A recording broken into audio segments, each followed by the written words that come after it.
Hey friends, I have a special announcement for you. Something fun and enriching opportunity that I'm very excited to share with you. On August 26th at noon Eastern Standard Time, I will be celebrating Women's Equality Day as I explore the topics of allyship, mentorship, and women's empowerment with our special guest, Shantara Chapman. I invite you to join us. You can do so by looking in the show notes and clicking on the link to register. Welcome to the Nurture Small Business Podcast. I'm your host, Denise Cagan, president of DCA Virtual Business Support. At DCA, we believe in small businesses and the families they support. Learn more at dcavirtual.com. Small business owners seem to cringe at the thought of hiring a lawyer, but this lawyer you might find you want to hire. We have with us today Matthew Davis, who does some very high-level litigation and keeps businesses straight and out of trouble. Not only does he keep them straight and out of trouble, but he recovers money for them. He's recovered over $50 million in his career. Matthew said he started a law firm as well as a rock band as a midlife crisis. And here he is with us today to talk about keeping businesses straight and what is the next thing going on. Matthew, welcome to our show. Hey, thanks. I am thrilled to be here and just excited to talk shop. So, one of the things that we want to focus on is, of course, your growth plan, okay? Which a lot of times when we have attorneys on here, we talk about, the small business, the incorporation and strategies. You have a very robust growth plan. But before we jump into that, tell me about your rock band. Oh, yeah, my rock band. So we had a firm retreat because we have firm retreat. Everybody comes, including spouses, twice a year. About a year ago, we had a band play, and then a bunch of my old buddies and I got together, and we were long-haired, hard-rocking kids, and we played some songs, and I made the attorneys sing, and it was a complete total surprise. So we got out our spandex pants and our black leather, and we had to buy new spandex pants because what we wore as a kid did not fit anymore. And we did I fought the law and breaking the law and all that. And my son was there, who was 18 now. I guess he was 18 then. And he goes, hey, why don't you guys start writing hard rock songs for middle age and beyond? And I said, and by the way, our band is called Geriatric Steel. I was going to make sure you said that. Yeah. And I go, oh my gosh, that's the best idea I've ever heard. And these songs just write themselves because, when you're a kid, your songs are what, about your boyfriend, girlfriend, going out raising hell, drinking beer, cars, whatever. There's so much more to write about as an adult. We've got, I've got one called Get Off My Lawn and You Left on the Lights and Teenage Daughter and, one that's kind of a song to your kid called Been There, Done That. It's kind of a pep talk. So we're having so much fun with that. And my wife was like, what are you doing when, your law firm's doing what you want it to do? I said, honey, we're going to go on, play rock festivals and get paid to do it. And she's like, you're not. I said, yeah, I'm not kidding. That's what we're going to do. So it's my, if I ever retire, which I don't really want to retire, but I can do that on the side. So that'll be semi-retired. How's that? Yeah, it's good. And, we're having a lot of fun, and it's a great excuse. I fell in love with the Gibson Flying V again, so which is the guitar shape like the guitar, V, right? yeah. So there you go. So it took me a minute to catch up on that. Yeah, I just got my second one. I'm excited. So I still have my one I bought when I was 16. So awesome. So you are singing sort of midlife songs in steel, metal, rock, and it's called the Geriatric. Just Geriatric Steel is the name of the band. Geriatric Steel. So. Okay, we'll make sure that's in the show notes if you have a webpage for it. Yeah, we're about to. You're about to. Awesome. Okay, so you said I might go touring. That's the plan when I build the business to where I want it. So let's talk about building the business because we like to focus on this podcast about growth strategies. And you have a pretty robust plan, as I understand. Right. Yeah. So I live in a small city I would, you're in Richmond, which I hope I can tell, but Yes. I always have to have a place in a state so I would tell you, I live in the equivalent of Petersburg. Okay. But I live in Enid, Oklahoma. I have to have a state, a city in every state that puts it in perspective. And we started out here. I moved back here from Washington, D.C. This is my hometown. And I did general practice, was really busy, but it just got to be too much. And I kind of joke and kind of not. And I said I had a midlife crisis and started a law firm. And I was a member of a firm at one point. Then I practiced by myself. And I just had a really bad feeling about law firms. And I didn't want to start one with the partnership model. So I started a solo owner firm. And I said, okay, guys, we're going to build this from the perspective of we're a multi-state, multi-office firm. We're going to think like that. We're going to act like that. And we're going to go do it. And we branched out first to Oklahoma City, then Tulsa and Wichita, and then Kansas City, and then Dallas. And we just had strategic planning. We were on scaling up, and we're going to Houston starting next month. So I'm about to kick off a recruiting campaign for an attorney in Houston. So how many states does that put you in currently? Well, it depends on if you count Kansas City. Well, count Kansas City as count. 2. So that'd be 2, because it's right on the border. Okay. Our office is technically in Kansas, not technically, actually. And we do some stuff in Arkansas too, and a little bit in Louisiana.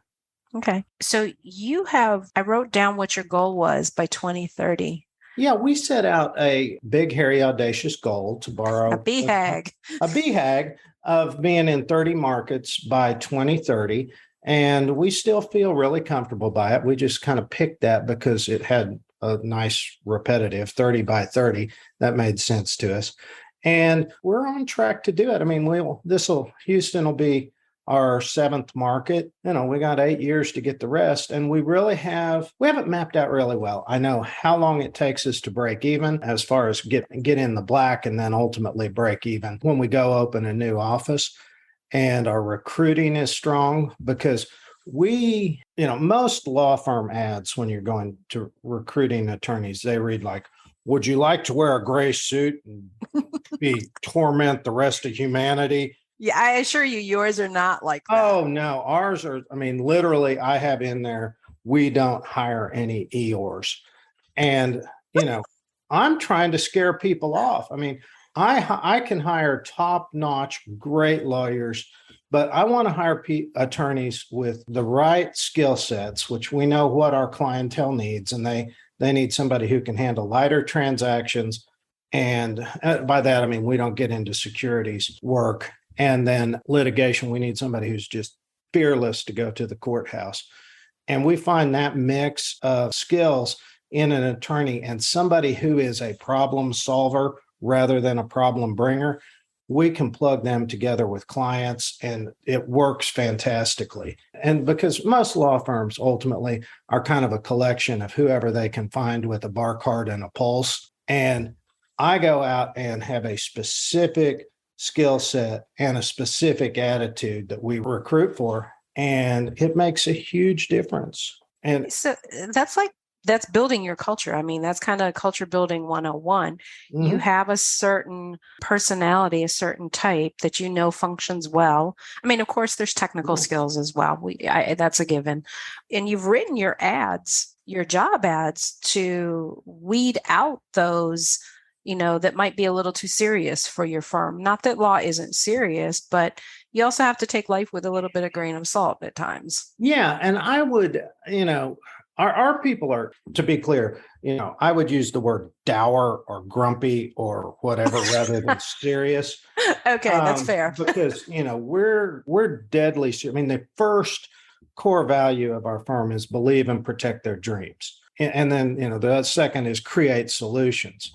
What's his name? Mark Murphy wrote Hiring for Attitude. Great book. But we've built a real strong family, so to speak, culture. And it works. We have attorney happy hours virtually every Monday and Thursday. So last night I was on the happy hour And our COO, who's a retired Air Force Colonel JAG officer, fortunately, he wasn't there because we were all cutting up. And so he wasn't there to tell us to behave. And we had a good laugh about that. So, yeah, the culture is super important. And by the way, the retreats we do are fantastic. And they're a pivotal part of that because every 6 months we get away for Thursday night party, Friday learning day, Friday night, big dinner. And the thing about dinner is we never sit at those 6 top round tables. We get, if we have to have 2 or 3, preferably 1, just long table with bottles of wine on it, bang, bang, bang, like we're eating like a family. And Saturday's a play day, but we take everybody in the firm and we take everybody's spouse or significant other. And that makes a huge difference in everybody having buy-in into what we're doing. So for our people listening out there, how is culture one of the most important things? I know we've spent a lot of time talking about it. Is culture one of the most important things in making your dream to expand 30 by 2030? Is that one of the most important aspects? And if not, or maybe you can give me the top 3. Maybe I'll pose it that way. Well, culture is absolutely one of the top 3 because we always talk about having external customers and internal customers. Mm-hmm. And the idea of internal customers is how can we serve these people? How can we make their lives better? So for instance, Dixie works for us in Oklahoma City, fantastic lawyer. And she was working for one of the insurance defense firms. Her billing quota was 9.5 hours a day, every day. So, she's working 12 hours a day, and we took that down to 6 and matched salary, and then eventually blew past that salary. And so, we can serve her. And that's part of the culture. But the other culture is the collaborative culture and the culture of enjoying who we work with, because, I'm really hardcore about just liking people that we work with, or else they're gone. And I really am fussy about who we hire. Of course, profitability is important too. Absolutely. Because, my percentage in the game is that we run the firm like a business. We run it very efficiently. And my attorneys make the same that they'd make being a partner in other places because of how we run.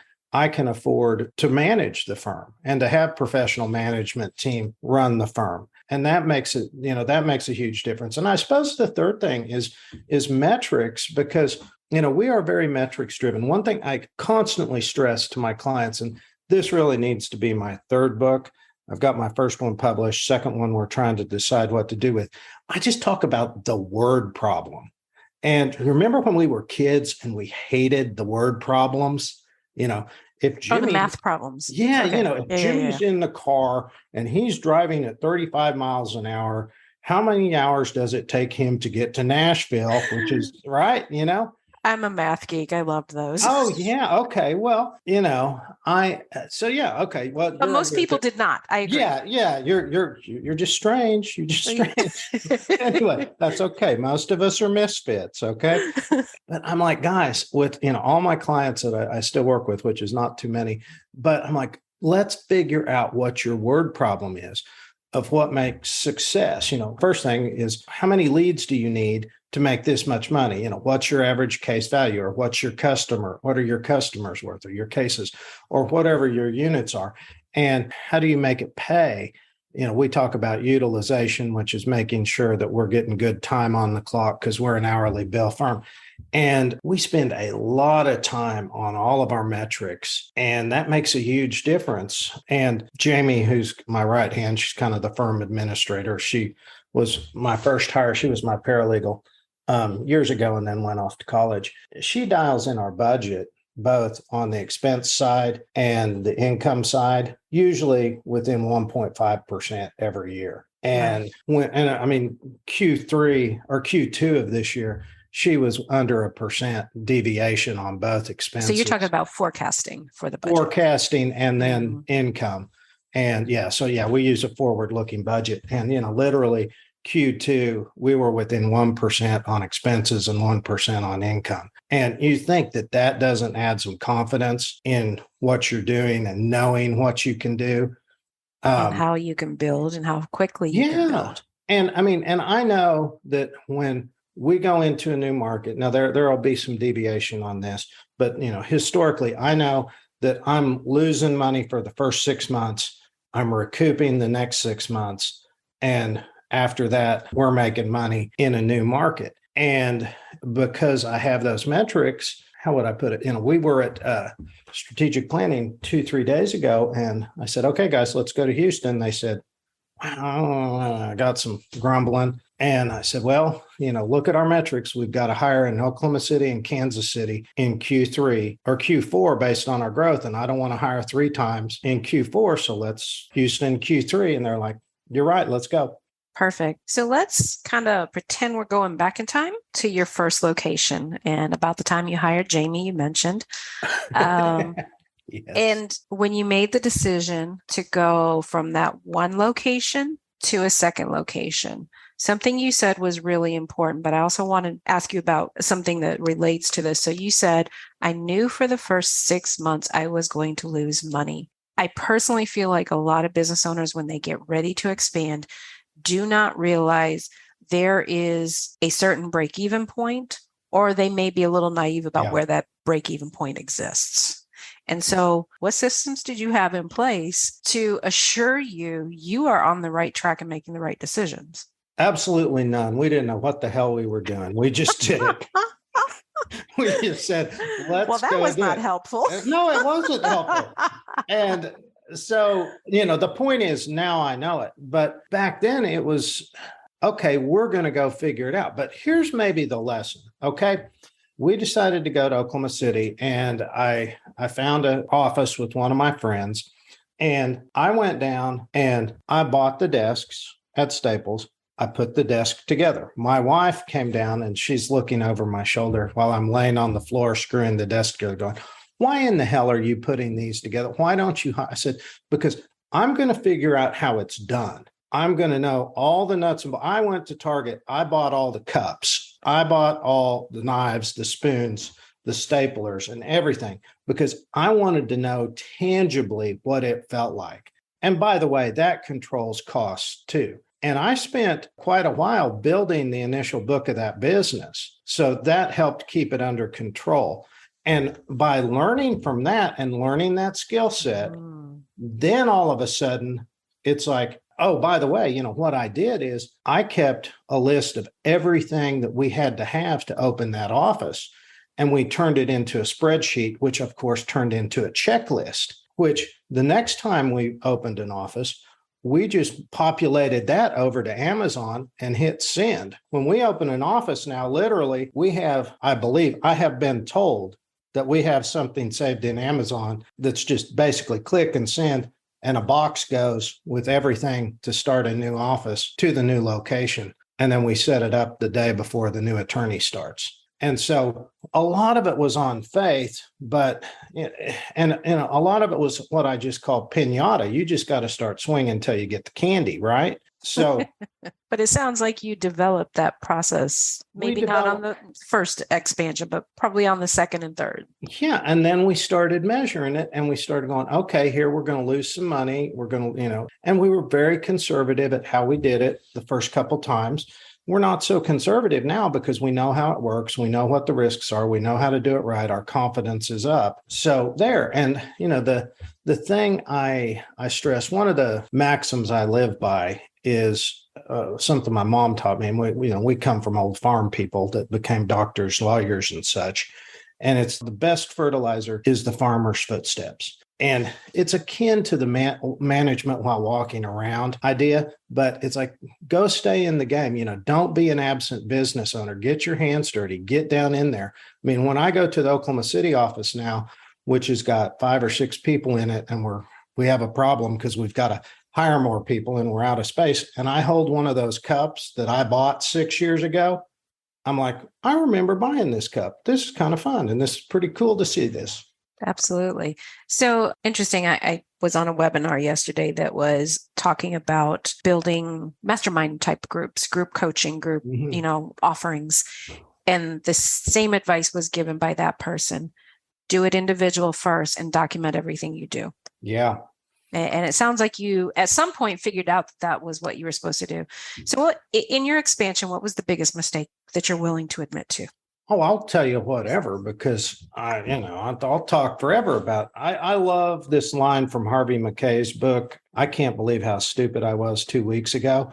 And I am learning something all the time it's like we realized we were struggling in one of our markets digitally, and we got SEMrush, and we were looking at all of the competition's backside of their websites, and we were like, oh wow, man. And so that I just revamped all of our digital marketing, figuring out exactly the right skill sets of lawyers to hire. We made some bad hires because we just ended up hiring some people that really didn't mesh with what our clientele needs, because we do small business law. We have one big corporate client, but the small business owners need a Swiss Army knife attorney. So, I could talk forever about mistakes. And the funny thing, some people think entrepreneurs and business owners can be proud and arrogant about stuff.